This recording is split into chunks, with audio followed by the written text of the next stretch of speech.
Tequals and Roman have been walking for at least 20 minutes through the landscape, avoiding fallen branches covering the path. No sound or sight of Núlangeros anywhere since the lambda that petrified Oscar. Using the lantern, Ruben sees signs that they are getting close to their destination. Okay, kids. It's very important that you understand what I'm about to tell you. The reason we need to stay nearby is because of the Qretos. They look like a root or an odd-looking plant without its leaves. The people of Sichom and our family have used Qretos to keep the Núlangeros away. We bury them near our homes. Some are buried here in Sichom and have given life to the land. Normally, this would all be desert. So they can protect us? Not exactly, but it kind of works out that way. One Qretos is buried not too far from here. The Núlangeros fear them. They stay away if they sense that Qretos is nearby, even if it's not fully grown. You must understand that the Qretos is even more dangerous than a Núlangero if fully developed.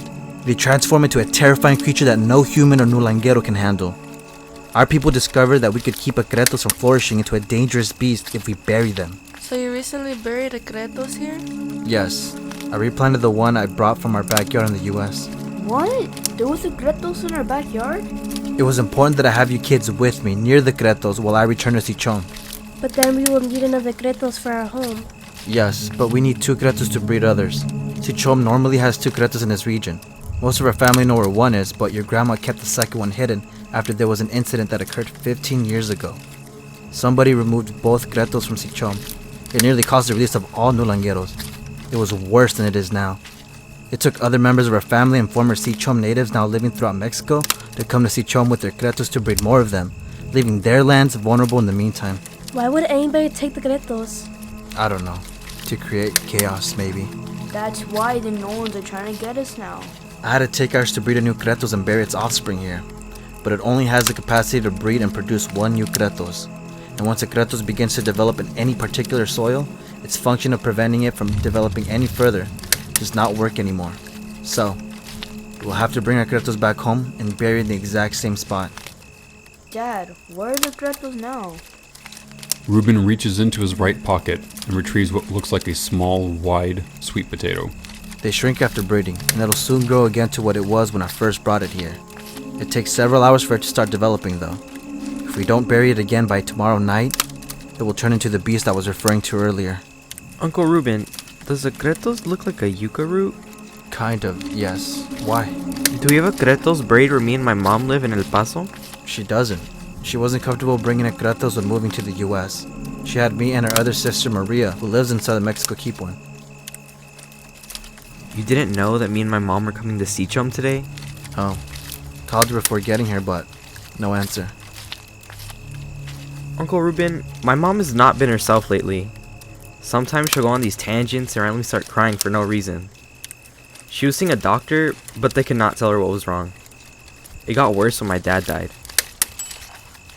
How long have you been in Sichom? We just got here tonight. Was your mom in Sichom a few days ago? I don't know. She left one night and didn't return until the following night. She was acting stranger than usual, and she's just been quiet. This whole time.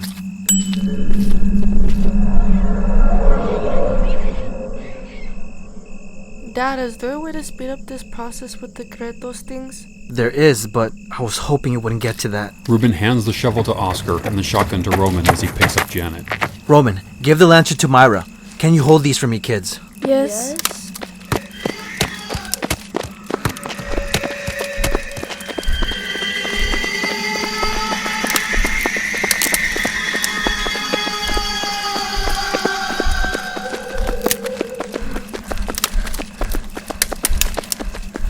Keep running. We're getting closer.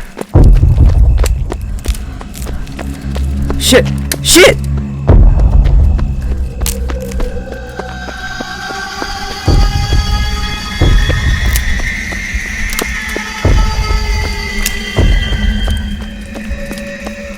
Even with the lantern, it was difficult for the group to see in the distance, even though Ruben had an idea where they were.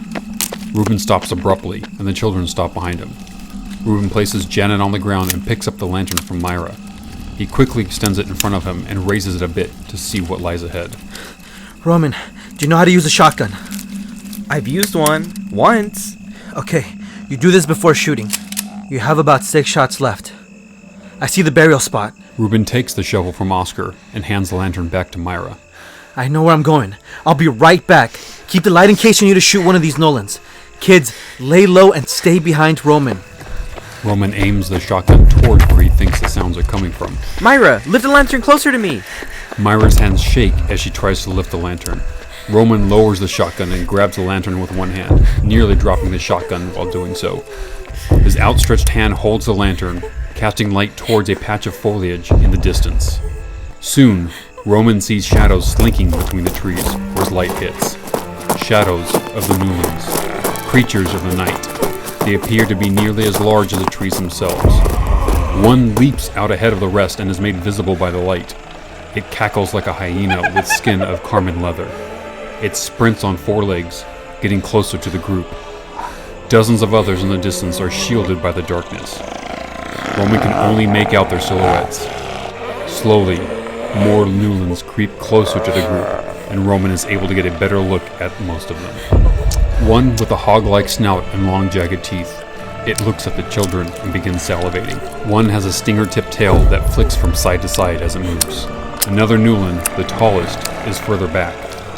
Roman sees it raising something above its head. It makes its way closer to him. In its scorpion-like claws, Roman realizes it is lifting the lifeless body of Grandmother Tequal. Oh my god. While Roman and Janet place their focus towards the direction of the Núlans heading towards them, the figure of a man rushes from behind Janet and grabs her.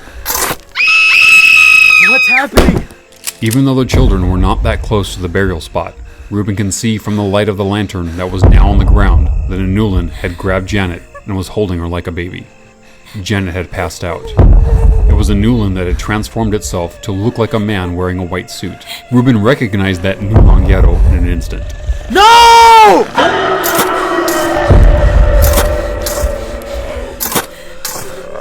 Ruben grabs the Qretos he just dug up.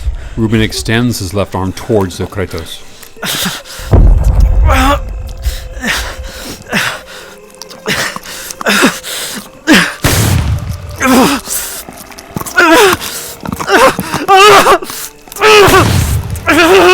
As the Qretos devours Ruben's arm, a 4-door vehicle drives up to the children and stops. Roman recognizes the car and the woman driving it. Suddenly, the Núlans begin to crumble and break apart, including the one that was holding Janet.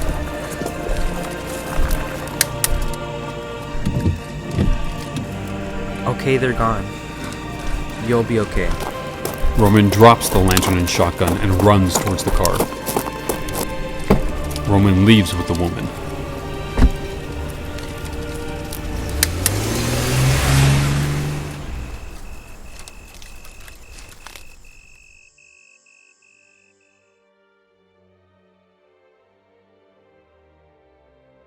You guys did a great job with this burial. Thanks. How come our backyard didn't grow the trees like in your home village? I don't know. The Qretos like the soil in Sichom. What if the Núlans try to come here? Well, we have our Qretos buried here, but I learned about something that will help keep the Núlangeros away. What? I'm going inside to check on your sister. Come inside soon, okay? I'll tell you what I learned and I'll tell you guys a bit of the origins of the Núlangeros and the Qretos. Okay. Many mysteries have yet to be uncovered in this story. Grandmother Tequal had a small service shortly after the events of Sichum. A few of the Sichum people have embarked on a mission to look for Roman and his mother, Ruben's sister, Erica. They have yet to return to El Paso. The morning the Tequals arrived in Sichum 2 weeks ago, Ruben had a conversation with his mother before she was lured and taken by Núlangero that same night. Not only did Grandmother Tequal tell Ruben about the location of the second Qretos, but she also told him an interesting piece of information related to the country Ruben and his family had made their home. She told him that their people have learned that the American president was briefed about a possible national security threat pertaining to the Núlangeros. She noted that while they do not know how the president was persuaded to believe in the Núlangeros, he found that the threat credible and decided to act quietly. And while Grandmother Tequal also noted that their family and the rest of the Sichon people are confident that the president does not know about the Qretos, he believes that certain people from the southern border are the key in keeping the Núlangeros away. He knows that some of those people are either living in the US or are planning to. The president will be making an announcement soon. This bill, the Immigration Reform and Control Act of 1986 that I'll sign in a few minutes, the act provides these three essential components. Distance has not discouraged illegal immigration to the United States from all around the globe. The problem of illegal immigration should not, therefore, be seen as a problem between the United States and its neighbors. Our objective is only to establish a reasonable, fair, orderly, and secure system of immigration into this country, and not to discriminate in any way against particular nations or people.